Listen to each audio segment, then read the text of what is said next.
روحانیت کا سفر کوئی معمولی سفر نہیں، یہ دل کی گہرائیوں میں اترنے کا نام ہے۔ لیکن اس راستے پر چلنے والے اکثر لوگ وہاں نہیں پہنچ پاتے انہیں جہاں جانا چاہیے، کیونکہ ان کی روحانیت کو 3 ایسے دشمن ختم کر دیتے ہیں جو نظر ہی نہیں آتے۔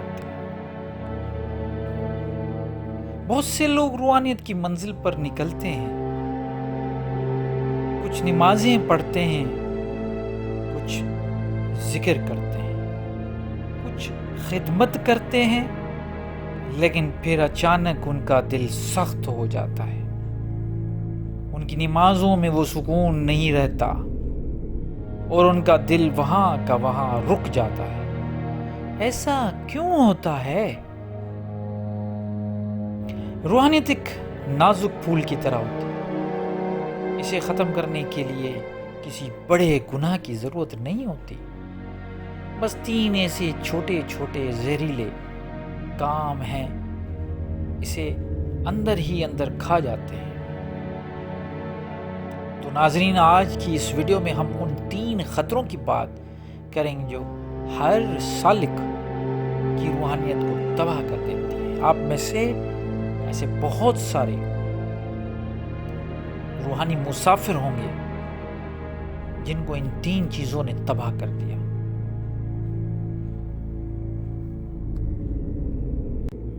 پہلا اور سب سے بڑا دشمن ہے غرور۔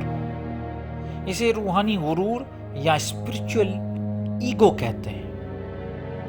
جب انسان تھوڑا سا ذکر کرتا ہے یا اس کی روحانیت میں تھوڑی سی شروعاتی کامیابی ملتی ہے تو شیطان اس کے دل میں یہ بات ڈال دیتا ہے، میں باقیوں سے بہتر ہوں۔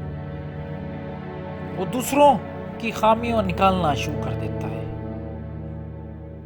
وہ سمجھنے لگتا ہے کہ اس کی نماز باقیوں سے قبول ہو رہی ہے، باقیوں سے بہتر ہے، مقبول ہے۔ وہ لوگوں کو نیچی نظر سے دیکھنا شروع کر دیتا ہے۔ وہ خود سمجھتا ہے کہ میرے پاس تو جنت کی ٹکٹ آ گئی۔ یاد رکھیے، جس دن آپ نے یہ محسوس کیا میں کچھ ہوں، اسی دن آپ کی روحانیت ختم ہو گئی۔ روحانیت کا مقصد تو یہ تھا کہ آپ میں جو میں ہے اصل وہ مٹا دیں۔ اگر میں بڑھ رہی ہے تو روحانیت ختم ہو رہی ہے۔ دوسرا خطرہ، دنیا کی محبت۔ اب سوال یہ ہے کہ کیا پیسہ کمانا برا ہے؟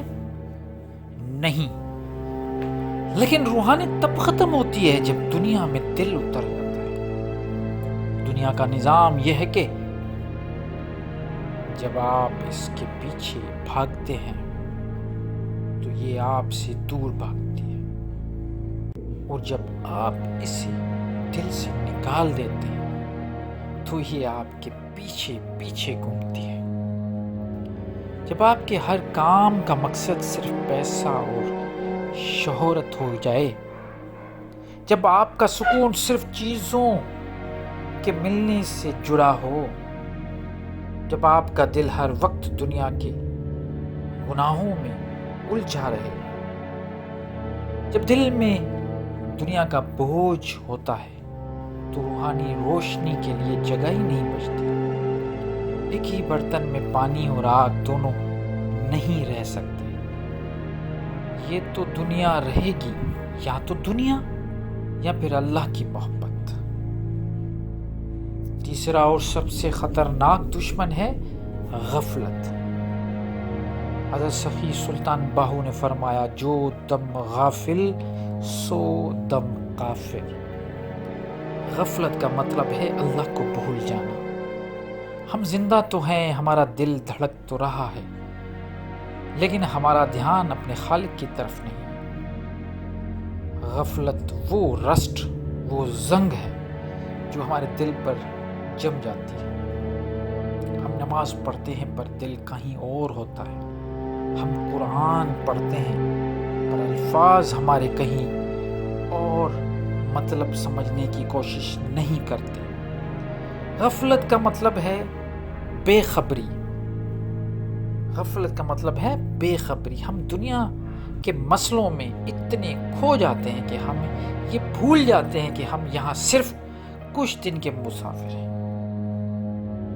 جب انسان غفلت میں ڈوب جاتا ہے تو وہ روحانیت کی آخری حد پر ہوتا ہے،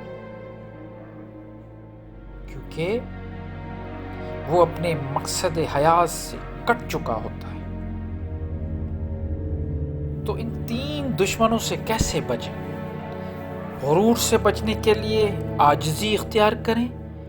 یاد رکھیے آپ جو کچھ بھی ہیں وہ اللہ کے فضل سے۔ دنیا کو ہاتھ میں رکھیں، دل میں نہیں۔ غفلت کو ختم کرنے کے لیے مراقبہ موت اور کثرت ذکر کا سہارا لیں۔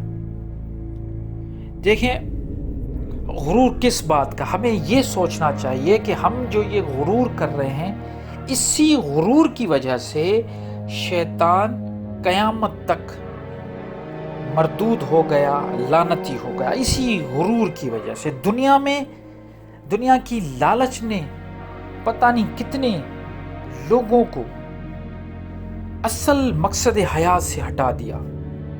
اس مقصد کو تک پہنچنے کے لیے ہمیں دنیا کی محبت کو نکالنا ہے۔ اس کا ہرگز مطلب یہ نہیں ہے کہ ہم جینا چھوڑ دیں، ہم دنیا داری چھوڑ دیں، نہیں۔ اس کا بہترین جو مثال ہے وہ آپ صلی اللہ علیہ وآلہ وسلم کی ذات مبارکہ ہے۔ ان کی ذاتی زندگی کو آپ دیکھیں، وہ بہترین باپ بھی ہیں، وہ بہترین ہسبینڈ بھی ہے، وہ ایک بہترین بیٹا بھی ہے، ایک بہترین لیڈر بھی ہے۔ انہوں نے حکومت بھی کی، انہوں نے ہر ایک چیز کو، ہر ایک جو کردار ہے اس کو بہت ہی زبردست نمونے سے، خوبصورت نمونے سے نبھایا۔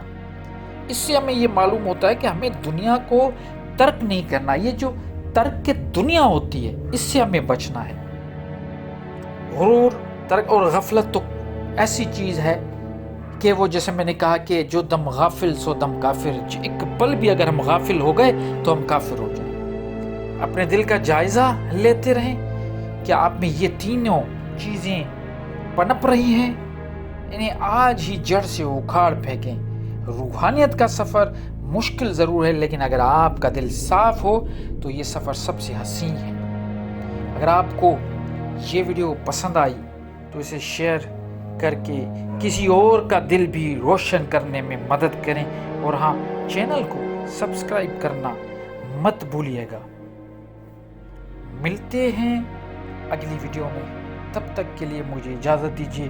اللہ نگہبان۔